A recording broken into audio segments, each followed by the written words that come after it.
ఏమన్నా ఆడపిల్ల అంటే అందరు ఆడపిల్లలక కాదా? నీ ఇంటి ఆడపిల్ల వేరు, మంది ఇంటి ఆడపిల్ల వేరా?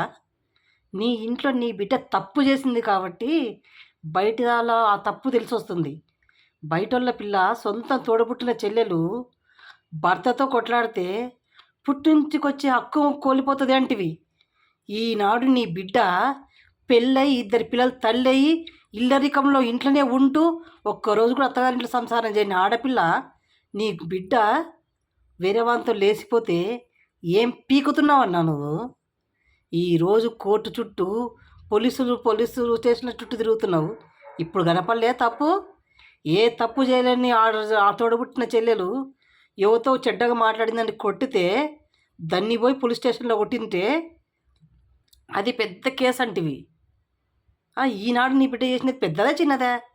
మొగుడిని పక్కన పెట్టుకొని ఇద్దరు పిల్లల్ని తక్క పక్కన పెట్టుకొని కన్న తండ్రిని పక్కన పెట్టుకొని పుట్టిన ఇంటిలోనే ఉన్న వ్యక్తి వేరే వారితో లేచిపోతే ఇది ఎంత తప్పన్నా?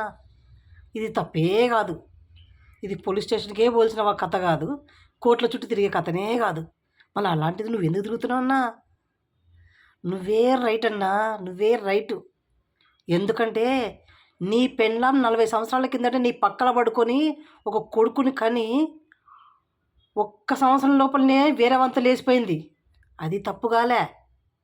40 సంవత్సరాల తర్వాత ఇద్దరు పిల్లల తల్లి మొగుడిని పక్కన పెట్టుకుని నీ బిడ్డ లేచిపోయింది. అది తప్పుగాలే.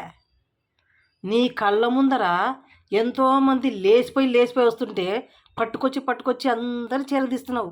అది తప్పుగాలే.